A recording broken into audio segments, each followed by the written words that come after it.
Early in the morning, lots of people were busy at the taxi garage. Amanda, a young woman who drives a taxi, had been fixing her car for a while without noticing anything else around her. Suddenly, a deep voice interrupted her. "Hi, Amanda. It's early, and you're already fixing your car. What's wrong? Need a hand?" Amanda stopped working, wiped sweat from her forehead, and looked up. She looked funny with smudges of engine oil on her nose and holding a dirty cloth and wrench. "Hey, Barry. Thanks, but I've got it sorted. The ignition was acting up, but I changed some parts, and now it works fine. Let me clean up, and we can grab some coffee. I'm starving. I made some cabbage pies yesterday. Help yourself." Barry happily accepted and praised the pies. "Amanda, you're amazing. These are tasty. You're good with cars, baking, and you're pretty. Too bad I'm married, and your fiancé is foolish. You should be appreciated and taken care of." Amanda sighed heavily, sat down with him, sipped her hot coffee, and said thanks, but men are all the same. They're nice at first, then they disappear. But I don't need anyone. I'll save up, have a child, and raise them alone. Just don't tell Mr. Ferris I'm pregnant. Before finishing her meal, the radio called her for a customer. She said goodbye to Barry and left, humming a tune. Amanda actually enjoyed driving a taxi a lot. Meeting different people and hearing their stories made her day exciting, even though there were some tough moments. If someone had told her 3 months ago that she'd be a taxi driver, she wouldn't have believed it. Amanda grew up in the countryside, where she lived with her grandfather. Her mom passed away when she was very young, and she never met her dad. Her grandpa took care of her so she wouldn't have to go to an orphanage. Amanda loved living in the countryside, with fields of wheat, fresh-smelling hay, and her favorite cat. Her grandpa taught her everything, from cutting grass to fixing their old Chevy. They even fixed up the whole car together. By the time she was 16, Amanda could drive just as well as anyone else. She passed her driving test on her first try, but then she decided to move to the city. Amanda knew there weren't many opportunities in the village, with all the young people leaving. So her grandpa gave her his savings and wished her luck. Amanda rented a room and got a job as a waitress in a cafe. It wasn't her favorite job because she had to stand all day and her back hurt by the end of each shift. But she needed to earn money somehow. Every day, a handsome young man named Steven came to the cafe during Amanda's lunch break. He always ordered coffee, sandwiches, and snacks, taking his time to enjoy them. Steven couldn't take his eyes off Amanda, and she felt shy whenever she served him. That's how they started talking. Steven worked as a manager in a tour company nearby and lived with his parents, who both worked in a bank. They were a regular family. Steven would give Amanda lots of compliments and flirt with her. One day, he brought her a beautiful bouquet of pink daisies, saying, "Daisies for my Amanda. You're as lovely as these flowers. I think about you all the time. I'd like to take you to the movies. I've already got tickets for the premiere. Would you like to come?" Amanda was thrilled when Steven asked her out, and they started seeing each other. Steven would meet Amanda after work, walk her home, and eventually started spending more time at her place. Amanda was overjoyed and hoped they would get married soon, as Steven had hinted at several times. But everything changed when Amanda found out she was pregnant. She took a test and felt a bit scared. She and Steven hadn't talked about having children yet, and they weren't planning a wedding. She decided to tell Steven everything that evening and see how he reacted. When Amanda told Steven she was pregnant, he stayed silent for a long time, looking unhappy. Amanda felt hurt and asked, "Are you happy, honey? It's our baby, yours and mine. Maybe we should get married sooner rather than later." Steven mumbled something unclearly, saying it was too soon and that he thought they were being careful. He said he needed to talk to his parents about it first. Then he left, not answering calls or showing up for lunch as planned. Amanda was exhausted and cried a lot, not understanding why Steven was acting this way. She was devastated when someone told her they saw Steven with another woman at the mall. Amanda couldn't believe it. She thought maybe it was a mistake, but she needed to find out for sure. She took time off work and waited for Steven outside his office. After waiting for 2 hours, Steven finally came out, but he wasn't alone. He was with the same woman from the mall, and they were kissing passionately in a fancy car. Amanda's heart sank, as she felt deeply hurt and betrayed. Losing control, she ran towards the car, banging on the glass and shouting, "You cheater! How could you do this to me?" Steven got out of the car, pushed Amanda away, and said he was sorry but that he was engaged to Peggy now because his parents had decided it. He told Amanda to leave and that it was over between them. Stunned, Amanda slapped Steven, and told him she was pregnant with his child. But Stephen didn't seem to care and just told her to go to the hospital and deal with it. And Peggy came out of the salon, looking at Amanda with disdain, and asked who she was. Stephen dismissed Amanda, saying she was mistaken. Peggy warned Amanda not to interfere because she had connections through her father. Stephen and Peggy drove off, splashing water on Amanda from a puddle. Amanda was left standing there, feeling like she was in a nightmare. Amanda couldn't bring herself to go to work. She cried at home for a week, feeling betrayed and devastated. She even thought about going to the hospital to deal with her pregnancy, but she was scared of what might happen. She was torn between her emotions and the fear of making a decision she couldn't undo. During one of her darkest days, her neighbor Barry came over to ask for medicine for his sick child. He noticed Amanda's distress and took her to his home, where his wife joined them. They gave Amanda some calming medicine, hot tea, and listened to her story patiently. Amanda needed someone to talk to share her pain, because the betrayal hurt her deeply. Amanda poured her heart out to Barry, not holding anything back. Barry listened, shaking his head in disbelief, and then asked quietly, "Wow, what a mess. Your Stephen sounds like a real jerk. What are you going to do now?" Amanda shrugged and said, "I missed a week of work at the cafe, so they let me go. I guess I'll have to go back to the village to live with my grandfather. But I feel ashamed, and I don't know how I'll make a living there." Barry scratched his head and suggested, "Going back to the village isn't the best idea. What'll leave you there? Work on a farm. Listen, you've mentioned you can drive well and have a license. Why don't you work at our taxi company? We need more drivers, but our boss, Mr. Ferris, is strict. You'll have to work hard, but you'll earn a good salary if you're diligent. You can save up for the baby and then go on maternity leave. Just keep your pregnancy a secret or Mr. Ferris might not hire you." Amanda wiped her tears and thanked Barry, saying it was her dream job. She loved driving since she was a kid, and she was good at it. She decided to start fresh and leave the cafe behind. She promised to come back the next day and thanked Barry and his wife. They encouraged her not to give up and assured her they'd help. So, Amanda began working at the taxi company.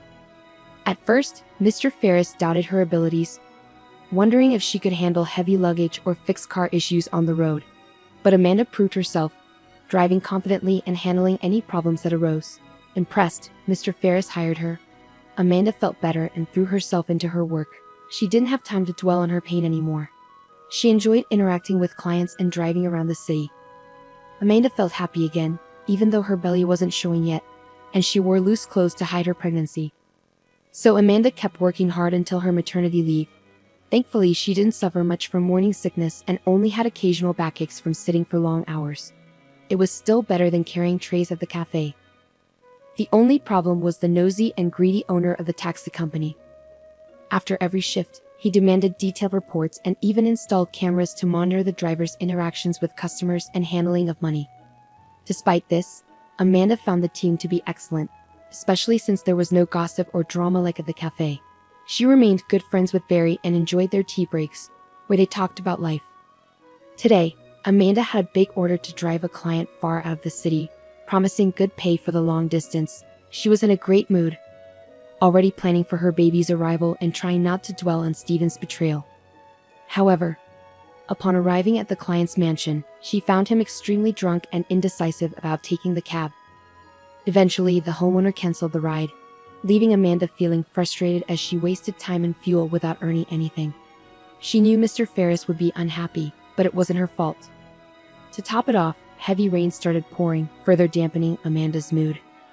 As she drove halfway back to town, a man suddenly emerged from the woods ahead of her.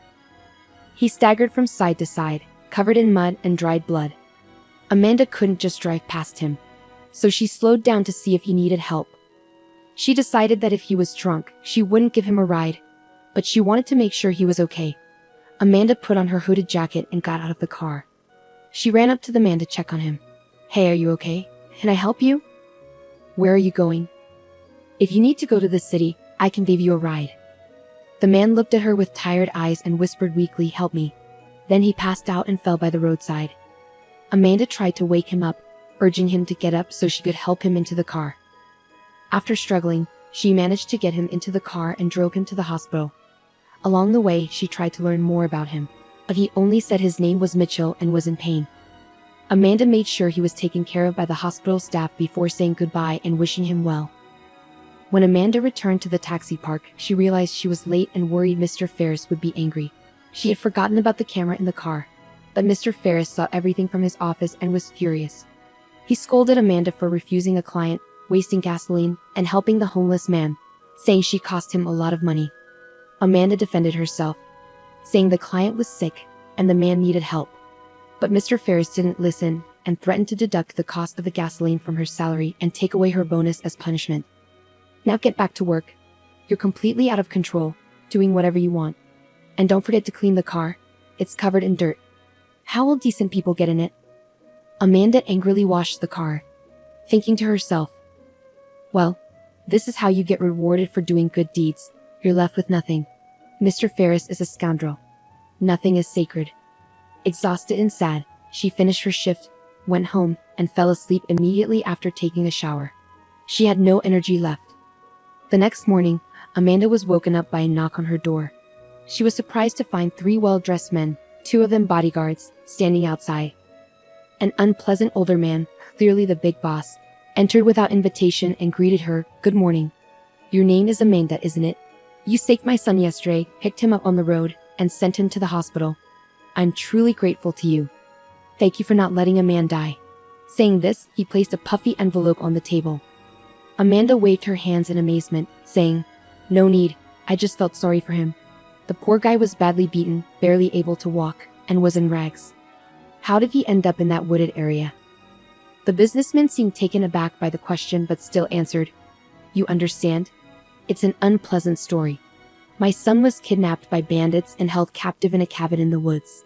He managed to escape miraculously and tried to make his way home. Did he say anything to you on the way?" Amanda shook her head.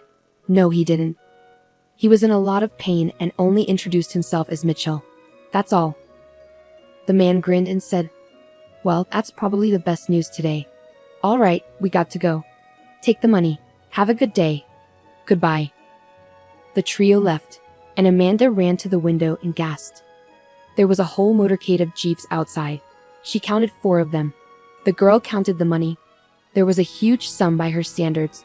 Clearly not a simple gratitude. She pondered. Her sleep was gone. No, something's wrong.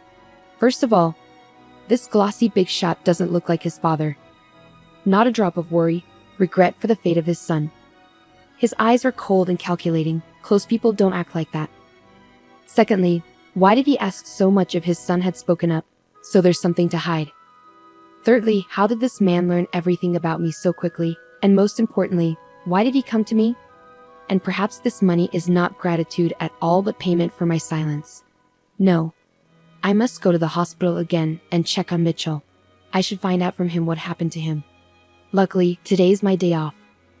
Anyway, Amanda bought some goodies on the way and went to the trauma department where she left Mitchell yesterday. But she was not allowed. Why can't I visit my friend? I won't be long. I'll ask how he's doing, and that's all. Let me in for a little while, please. The doctor himself came down to her and strictly said, "Unfortunately, we can't let you in to see Mitchell Libman. He suddenly fell into a coma and is now in the intensive care unit. And it is forbidden to enter there. You have nothing to do there." Excuse me. Amanda was shocked. Yesterday he was weak and beaten, but he was walking on his own feet. And now, all of a sudden, he's in a coma. What's wrong with him? The doctor waved her away angrily. "Why should I report to you? Who are you to him? His father's with him, he knows everything. They'll let you know when you can visit his son. But for now, his condition is extremely serious. I don't have time to argue with you. I have other patients waiting for me. Have a wonderful day." Amanda was very upset and began to leave the hospital. But then she was stopped by the nurse. She took Amanda to a back room and whispered, "It's not as the doctor said. You're Mitchell's fiancé, aren't you?" I guessed it right away.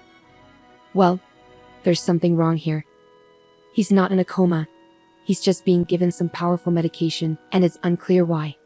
But I noticed that respectable man who seemed to be his father gave the doctor a big envelope with money and asked him to make sure that Mitchell never left the hospital.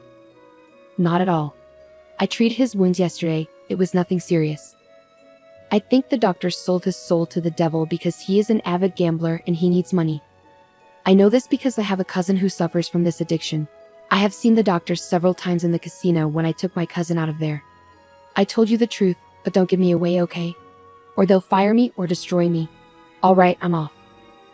Amanda was in shock. She didn't know what to do, how to help Mitchell. She scolded herself. Well, I got involved in a story again. I have many problems myself, and I'm worried about other people's problems. What a stupid character I have. The girl was tormented with worries and doubts all night, not sleeping a wink, and by morning, she decided for sure that she would not be able to live peacefully if she did not save Mitchell. After all, the guy was her age. Why should he die? It's not right, it's not fair. Amanda's first impulse was to run to the police and tell them everything she knew.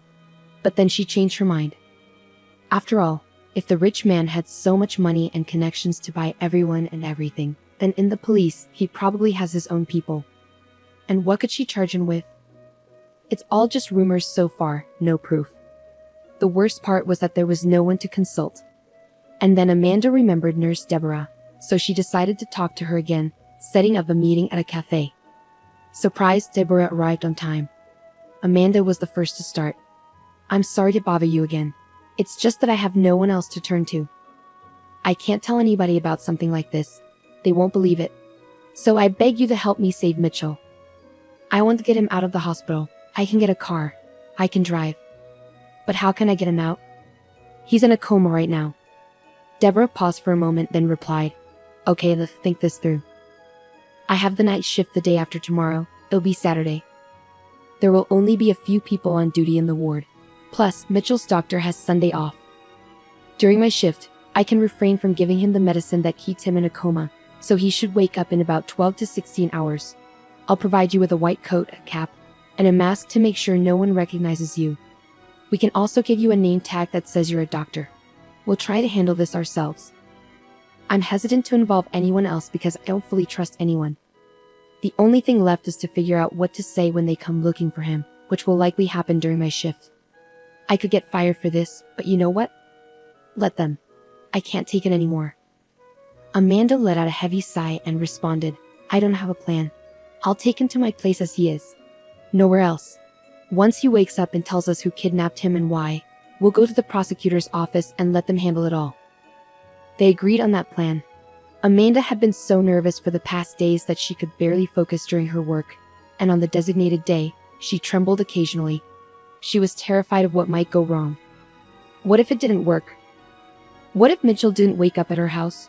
But it was too late to retreat, and on the appointed night, Amanda turned off the camera after the last order and drove to the hospital. She changed her clothes as Deborah had told her to, crossed herself, exhaled, and went straight to the ICU. Deborah was already waiting for her in the ward. Together they placed Mitchell on a gurney and hurriedly took him towards the exit. The gurney rattled on the tiled floor of the deserted corridor, causing Amanda's heart to race. She silently prayed that no one would approach and question their actions.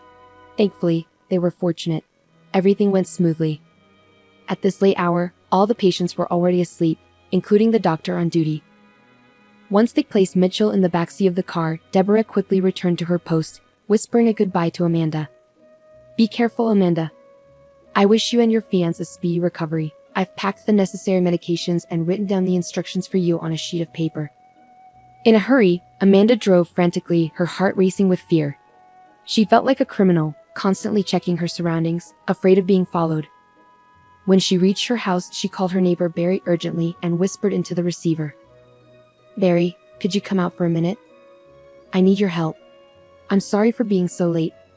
Barry was shocked when he saw the unconscious guy in the back seat. Amanda begged. Please help me. I can't lift him alone. We need to get him to my room. Just don't ask questions right now, okay? I promise I'll explain everything later. Without hesitation, Barry helped carry Mitchell into the room and placed him on the sofa. He asked, What's going on, Amanda? Why did you bring him here? Did you also take the taxi from work? Mr. Ferris will be angry. Did anyone see you? Amanda shook her head, replying, No one saw me. I turned off the camera. I'll turn it back on. You won't tell on me, will you?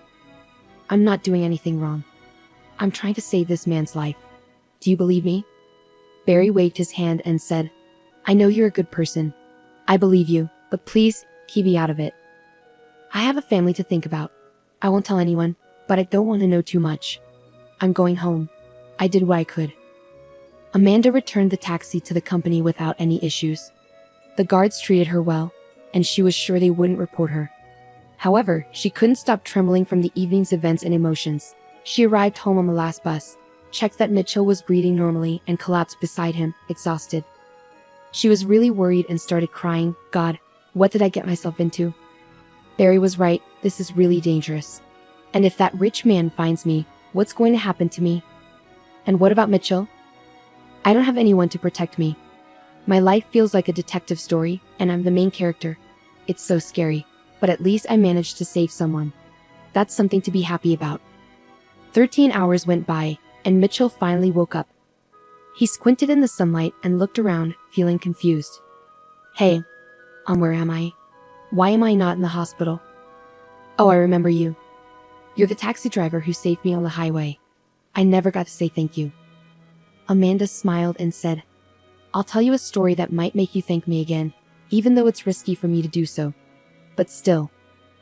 Amanda went on to tell Mitchell everything she knew about his supposed father, the drugs he was given, and her own pregnancy. She needed to get it off her chest and share it with someone. Mitchell listened closely without interrupting, staying silent for a while. Then he started telling his own story. Yeah, he's not my real dad. But to make you understand, let me start from the beginning. It's a long and complicated story. My parents were wealthy. My dad owned a bunch of hotels, and my mom was a psychologist for famous people. When I was 3, my dad was threatened by some criminals who wanted to take over his business. That's when he wrote his will, saying that everything would be mine when I turned 25. I think that's why all this chaos started. I'm turning 25 next month. My dad had a close friend named Hank Long, who was also kind of a relative. My dad trusted him a lot. After the threats, the bad guys attacked my dad and shot him while he was in the car. My mom got really sick from sadness and stress. She already had a weak heart and passed away not long after. So I was left all alone at 3 years old. Mr. Long, my dad's friend, took care of me and became like a dad to me. He's the one who came to see you. Mr. Long took over my dad's business and made me feel like I owed him for not sending me to an orphanage. He didn't treat me badly, but he didn't show me much love either. When I was 13, he got married, and I felt even more like I didn't belong. He sent me to a fancy school in England and then to university. Finally, I started coming back home to start my own business, but my stepdad still wanted to control me. I found out about my dad's will by accident when I visited my old nanny. She had been with me during all the tough times and knew everything but never said anything.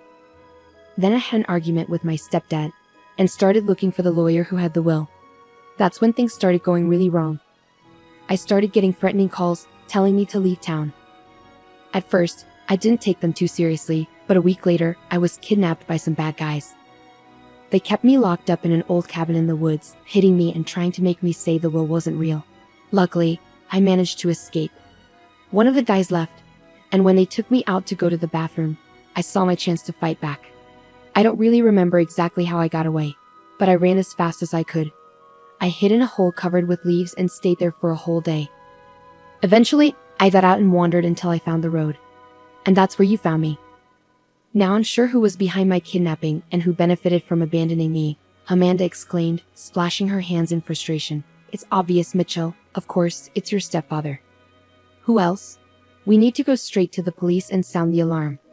He won't stop until he gets rid of you. Mitchell responded vaguely, you're right. But I'm confused why my stepfather didn't try to harm me when I was a kid. The will says if I can't inherit, everything goes to Mr. Long. Amanda suggested, maybe you got lucky. Your stepdad might not have known about the will until recently, but I'm sure he had something to do with your kidnapping. I saw the way he looked at you, cold, calculating, and evil. Amanda took Mitchell to the prosecutor's office, where he explained everything, and then they went to the police. Justice started moving, and a case was opened. After a thorough investigation, horrifying truths emerged. It turned out Mr. Long not only planned and paid for Mitchell's kidnapping, but also had a role in his father's murder. Mitchell couldn't believe it. He was trembling. He asked to meet his stepfather, wanting to look him in the eye and ask one question. He thought maybe his stepfather would apologize, facing a life sentence, but instead the scoundrel acted brazenly. Well, Mitchell, are you satisfied now? Yes, I'm getting old. Feeling sentimental. I was weak. They didn't kill you right away in the forest. I tried to protect you. You were like a son to me. Mitchell choked with disbelief. Like a son? How can you say that? You've been pretending to mourn my father, promising to find his killers, but you ordered his death. Because of you, my mom died soon after. You ruined my life. Why didn't you kill me earlier? Why did you pay for my education if you never loved me? I know you only tolerated me. The businessman grinned wickedly. At first, I pitied you, so I sent you away to study. It also helped my reputation in high society to educate the son of my late partner. It kept suspicion away from me, and I gained respect. But now, you've returned to ruin my plans. It was only when you mentioned the will recently that I panicked. I couldn't let you inherit everything so easily. I've worked hard for years to build this business, and now it's all supposed to go to you. No way. I thought of everything, planned everything. But you managed to escape from the cabin while I was still deciding whether to get rid of you immediately or later. And I would have succeeded if it weren't for that meddling cab driver. She ruined everything. Mitchell was furious. Don't you dare insult Amanda. She's amazing. She saved my life twice from you, Dad. You won't get away with this. You'll pay for everything. Mr. Long leaned forward and hissed angrily. You're very wrong, kid. I have connections and resources. I'll be out of here soon enough. You'll see. But the court delivered justice, and the businessman was sentenced to life in prison for his crimes. Instead of a luxurious life, a jail cell awaited him. In court, he shouted about how much he hated Amanda, blaming her for everything. She had stopped him from getting even richer and had saved his stepson, whom he didn't even care for. Mitchell took charge of the company and threw himself into his work. He and Amanda became close friends, often spending time together. Mitchell secretly harbored feelings for Amanda. He admired everything about her, her contagious laughter, her unique features, and her kind eyes. However, Mitchell couldn't confess his feelings because Amanda was pregnant with another man's child and preparing for childbirth. He feared that confessing now would only hurt her and ruin their close friendship. So instead, Mitchell chose to take care of her and support her in every way he could. He insisted that Amanda move out of her old, cramped housing, and he rented a comfortable apartment for her. He also encouraged her to stop working as a taxi driver since her pregnancy was becoming noticeable, and her employer wouldn't provide maternity leave or might even fire her. Mitchell provided financial assistance to Amanda and made sure she had everything she needed. Amanda felt overwhelmed by his kindness. Mitchell, you're spoiling me too much. No one has ever cared for me like this. Thank you so much. It's a shame I had to quit driving. I really loved that job. Sitting at home all day is boring. Quietly, Mitchell replied, looking into her eyes. Amanda, this is the least I can do for you. You're not just a stranger to me anymore. In fact, you're the closest person to me now. Don't worry, soon you'll have your baby boy, and there won't be a dull moment. I'll be there to pick you up from the hospital. Will you let me be a godfather? Touched, Amanda replied softly, of course, why are you even asking? You know, Mitchell, I feel so safe and comfortable with you, more than with anyone else. Why didn't we meet earlier? It's a pity. But nothing can change that. Amanda's heart was also filled with love for Mitchell, but she didn't dare to entertain those feelings. She kept reminding herself, don't fantasize about him. Why would he want someone else's child?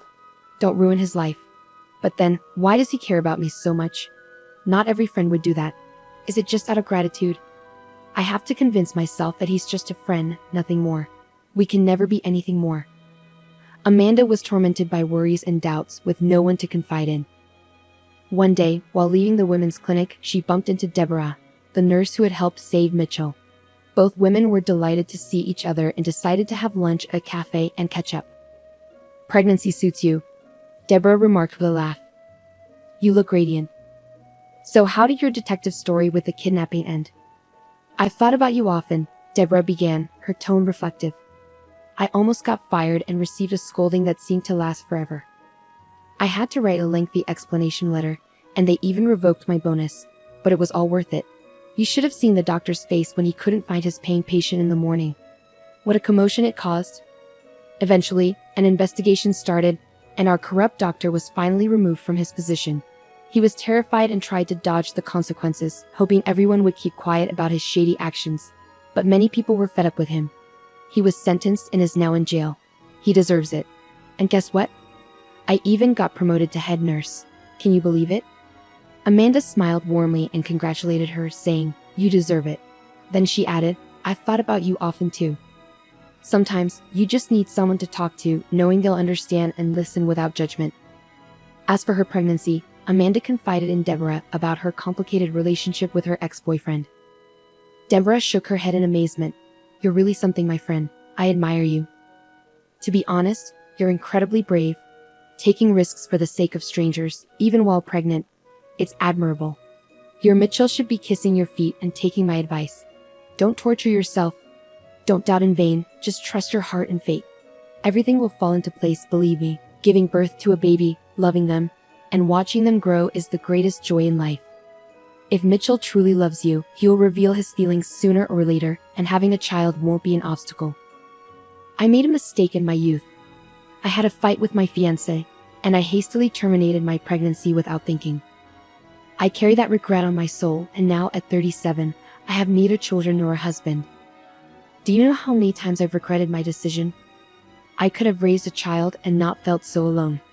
You're a fighter, Amanda, and I admire you for it." Amanda took Deborah's hand gratefully and said, "Thank you for everything you've done for me. Please visit me often. I'd be happy to have you around.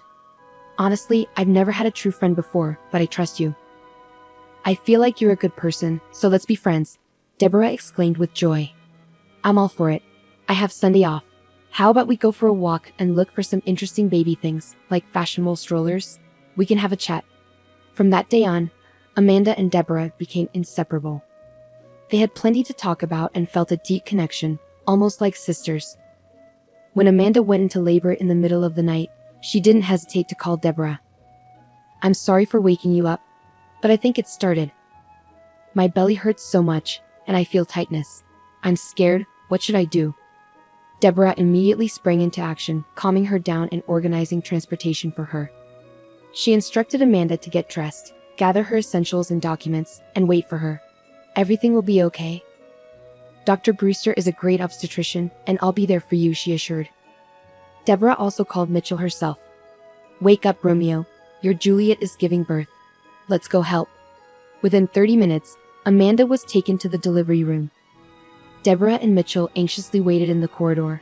Mitchell, feeling nervous, paced back and forth, bombarding Deborah with questions. "You're a medical professional. Tell me, will Amanda be okay? Why hasn't she given birth yet? Did something go wrong?" The nurse tried to cheer Mitchell up, pouring him some coffee and urging him to calm down. "You men are so impatient. This process can sometimes last up to 24 hours. Let me ask you, do you love her?" Mitchell, feeling embarrassed, answered honestly, "Yes, very much, more than anything. Though I don't know what to do about it." Deborah chuckled. "You're funny. If you love her, what's there to think about? Get married and raise the boy with her. You two are so obvious. Don't hide in the corners pretending to be just friends." Excitedly, Mitchell asked, "Do you think she loves me too?" "I'm scared to tell her. I don't want to offend her. I can't sleep or eat. She's always on my mind." Deborah reassured him. "Yes, she does. Trust me, be more decisive, Mitchell. We women are romantic, we always expect the first step from a man." Finally, a nurse emerged and announced, "Congratulations, Daddy, you have a big boy." Amanda gave birth without complications. Deborah winked at Mitchell, saying, "See? I told you everything would be fine. Go get some sleep, you lucky guy. I'll check on my friend as a medical professional. I'm allowed to." Amanda smiled blissfully as she held her baby close to her chest. The pain of labor seemed insignificant now as she looked at her son. The name Mark came to her mind effortlessly, regardless of who the father was. What mattered was that he was her own flesh and blood, and her life was forever changed, no longer just belonging to herself. Deborah entered the room quietly, kissing Amanda and congratulating her. "Look at him, frowning like an old man. Come on, smile." Amanda laughed and replied, "To be honest, it wasn't easy. The doctors were worried I couldn't do it on my own. But Mark and I pushed through, and now here he is, my little miracle." "Where's Mitchell? Did he go home?" Deborah chuckled and said, "I doubt he left. You should have seen how worried he was about you. He paced like a caged tiger, bombarding me with questions. He loves you, Amanda, that's for sure. I think he'll propose to you soon. Will I be your maid of honor?" Amanda's heart skipped a beat as she exclaimed, You think so? I'm so grateful that both of you are here, that you both appeared in my life. I was pregnant and alone with only my neighbor's support. Deborah smiled and said, I'll be happy to babysit the little serious baby. I know he'll grow fond of me. On the day of discharge, Mitchell arrived dressed in an expensive suit with a bouquet of flowers. Deborah had been with Amanda all morning, helping her get ready, teasing her and curling her hair with a curling iron.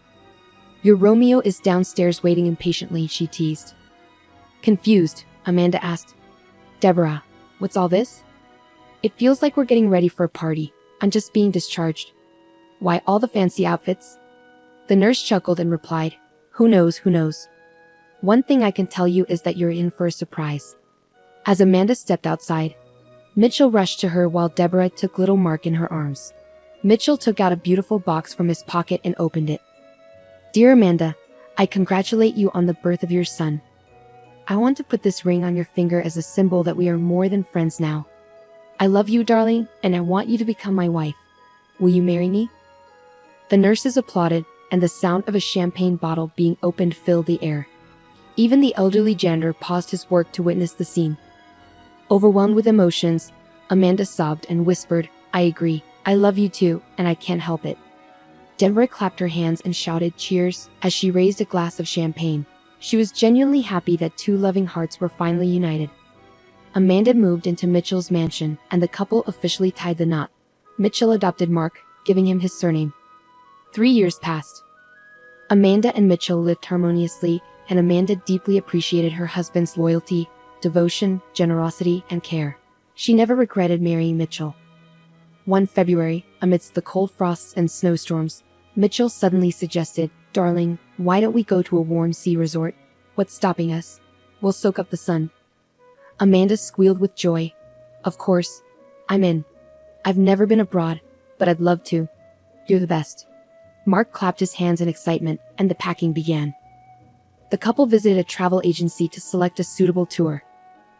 The receptionist, a friendly girl, greeted them warmly and offered them coffee. She mentioned that the manager, Stephen, would assist them. When Stephen approached them, Amanda greeted him but didn't immediately recognize him. Upon closer inspection, she realized he was her ex-boyfriend. Stephen hadn't made any career advancements and remained a manager just as he was before. Amanda decided to play along by pretending not to remember him. She coolly said, My husband's son, and I would like to choose a family tour to the sea. What options do you have to offer? Stephen was visibly flustered and unable to provide a proper response. Lost in his thoughts, he barely heard Mitchell's voice. Finally, Stephen blurted out, Amanda, don't you recognize me? It's me, Stephen. Is this my son? What's his name?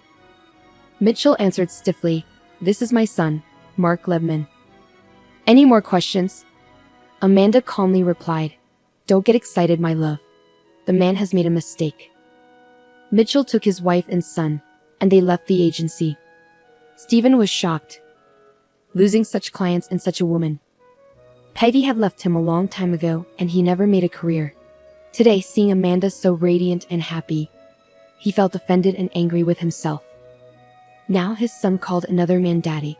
And what was he left with? Few were willing to marry a simple manager without prospects. Only Amanda had loved him so sincerely and devotedly. If only he could turn back time. Amanda and Mitchell went on vacation, enjoying the sun and water, and came back completely happy. A month later, they received another surprise. Amanda found out she was pregnant. Mitchell hugged and kissed her, rejoicing like a child. Amanda thought to herself, If someone had told me that I would meet a man on the road, marry him, and have his child, I wouldn't have believed it. And now I'm the happiest I've ever been. That's fate. Soon, Amanda played matchmaker for her best friend, introducing her to Mitchell's friend and partner, Andrew. It was a great decision, as they had a passionate romance, and soon Deborah also became pregnant. Mitchell and Amanda joyfully shouted cheers at their best friend's wedding, wishing them happiness.